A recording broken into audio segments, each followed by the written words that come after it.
Welcome to Lashi cooking channel. ನಾನಿವತ್ತು ನಿಮಗೆ ಈಸಿಯಾಗಿ ಚೋಲೆ ಮಸಾಲೆ ಮಾಡೋದನ್ನು ತೋರಿಸ್ಕೊಡ್ತಾ ಇದ್ದೀನಿ.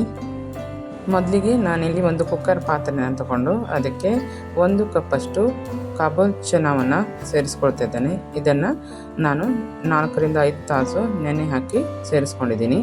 ನೆಕ್ಸ್ಟ್ ಅದಕ್ಕೆ 1.5 ಕಪ್ಪಷ್ಟು ನೀರನ್ನು ಸೇರಿಸ್ಬಿಟ್ಟು ಇಲ್ಲಿ ನಾನು 2 ವಿಸಿಲನ್ನು ಕೂಗಿಸ್ಕೊಳ್ತೇನೆ. ನೆಕ್ಸ್ಟ್ ನಾನೊಂದು ಮಿಕ್ಸಿ ಪಾತ್ರೆಯನ್ನು ತಗೊಂಡು ಅದಕ್ಕೆ 3 ಕಾಶ್ಮೀರಿ ರೆಡ್ ಚಿಲ್ಲಿಯನ್ನು ತೊಳೆದ್ಬಿಟ್ಟು ಸೇರಿಸ್ಕೊಂಡಿದ್ದೀನಿ. ಹಾಗೆ 1 ಗಡ್ಡೆ ಬೆಳ್ಳುಳ್ಳಿಯನ್ನು ಕೂಡ ಬಿಡಿಸಿ ಹಾಕಿದ್ದೀನಿ. ಹಾಗೆ ಅರ್ಧ ಇಂಚಷ್ಟು ಶುಂಠಿಯನ್ನು ಕೂಡ ತೊಳೆದ್ಬಿಟ್ಟು ಸೇರಿಸ್ಕೊಂಡಿದ್ದೀನಿ. ಹಾಗೆ 2 ಟೊಮೆಟೊ ಹಣ್ಣನ್ನು ಕೂಡ ಕಟ್ ಮಾಡಿ ಸೇರಿಸಿದ್ದೀನಿ. ಹಾಗೆ 1 ಗಡ್ಡೆ ಈರುಳ್ಳಿಯನ್ನು ಕೂಡ ಚಿಕ್ಕದಾಗಿ ಕಟ್ ಮಾಡಿ ಸೇರಿಸಿದ್ದೀನಿ. ಅದರ ಜೊತೆಗೆ ನಾನಿಲ್ಲಿ ಬೇಯಿಸ್ಕೊಂಡಿರುವಂತಹ ಕಾಬೂಲಿ ಚನಾವನ್ನು ಕೂಡ 2 ದೊಡ್ಡ ಸ್ಪೂನಷ್ಟು ಸೇರಿಸ್ಕೊಂಡಿದ್ದೀನಿ. ಇದನ್ನು ಸೇರಿಸೋದ್ರಿಂದ ಗ್ರೇವಿಯ ಟೆಕ್ಸ್ಚರ್ ತುಂಬಾ ಚೆನ್ನಾಗಿರುತ್ತೆ. ಹಾಗೆ ಇದರ ಜೊತೆಗೆ ನಾನಿಲ್ಲಿ 4 ಲವಂಗವನ್ನು ಕೂಡ ಸೇರಿಸಿದ್ದೀನಿ. ಹಾಗೆ 1 ಏಲಕ್ಕಿಯನ್ನು ಕೂಡ ಈ ರೀತಿಯಾಗಿ ಸೇರಿಸ್ಕೊಂಡು 1 ಹಿಡಿಯಷ್ಟು ಗೋಡಂಬಿಯನ್ನು ಕೂಡ ಸೇರಿಸ್ಕೊಂಡಿದ್ದೀನಿ. ಹಾಗೆ 2 ಚಿಕ್ಕ ತುಂಡು ಚಕ್ಕೆಯನ್ನು ಕೂಡ ಹಾಗೆ 1 ಸ್ಟಾರ್ ಫೂಲನ್ನು ಸೇರಿಸ್ಕೊಂಡ್ಬಿಟ್ಟು ಸ್ವಲ್ಪನೇ ನೀರನ್ನು ಸೇರಿಸಿ ನಾನು ಇದನ್ನು ರುಬ್ಕೊಳ್ತೇನೆ. ನೆಕ್ಸ್ಟ್ ನಾನಿಲ್ಲಿ ಒಂದು ಪಾತ್ರೆನ ತಗೊಂಡು 2 ರಿಂದ 3 ಟೇಬಲ್ ಸ್ಪೂನಷ್ಟು ಎಣ್ಣೆಯನ್ನು ಸೇರಿಸಿ ಹಾಗೆ ಅರ್ಧ ಟೇಬಲ್ ಸ್ಪೂನಷ್ಟು ಜೀರಿಗೆ ಹಾಗೆ 2 ಪಲಾವ್ ಎಲೆ ಕಟ್ ಮಾಡಿದಂಥ 1 ಚಿಕ್ಕ ಈರುಳ್ಳಿಯನ್ನು ಕೂಡ ಸೇರಿಸ್ಕೊಂಡ್ಬಿಟ್ಟು ಚೆನ್ನಾಗಿ ಫ್ರೈ ಮಾಡ್ಕೊಳ್ತೇನೆ. ನೆಕ್ಸ್ಟ್ ಅದಕ್ಕೆ 1 ಟೇಬಲ್ ಸ್ಪೂನಷ್ಟು ಜಿಂಜರ್ ಗಾರ್ಲಿಕ್ ಪೇಸ್ಟನ್ನು ಕೂಡ ಆ್ಯಡ್ ಮಾಡಿ ಚೆನ್ನಾಗಿ ಫ್ರೈ ಮಾಡ್ಕೊಳ್ತೇನೆ.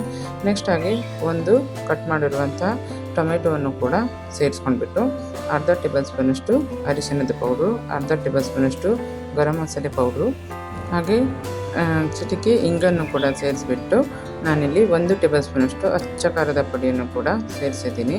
ಹಾಗೆ ರುಚಿಗೆ ತಕ್ಕಷ್ಟು ಸುಮಾರು 1 ರಿಂದ 1.5 ಟೇಬಲ್ ಸ್ಪೂನಷ್ಟು ಉಪ್ಪನ್ನು ಸೇರಿಸ್ಬಿಟ್ಟು ನಾನು ಇದನ್ನು ಫ್ರೈ ಮಾಡ್ಕೊಳ್ತೇನೆ.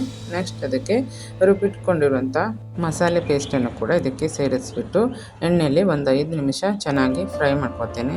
ಇದು ಚಪಾತಿ, ರೋಟಿ, ಅನ್ನ ಎಲ್ಲದಕ್ಕೂ ಕೂಡ ತುಂಬಾ ಚೆನ್ನಾಗಿರುತ್ತೆ. ಹಾಗೆ ಇದುವರೆಗೂ ನೀವು ನಮ್ಮ ಚಾನಲನ್ನು ಸಬ್ಸ್ಕ್ರೈಬ್ ಮಾಡ್ಕೊಂಡಿಲ್ಲ ಅಂತಂದರೆ ದಯವಿಟ್ಟು ನಮ್ಮ ಲಾಶಿ ಕುಕಿಂಗ್ ಚಾನಲನ್ನು ಸಬ್ಸ್ಕ್ರೈಬ್ ಮಾಡ್ಕೊಳ್ಳೋದನ್ನು ಕೂಡ ಮರಿಬೇಡಿ. ಹಾಗೆ ನಿಮ್ಮ ಫ್ರೆಂಡ್ಸ್ ಆ್ಯಂಡ್ ಫ್ಯಾಮಿಲಿಗೂ ಕೂಡ ಶೇರ್ ಮಾಡೋದನ್ನು ಮರಿಬೇಡಿ.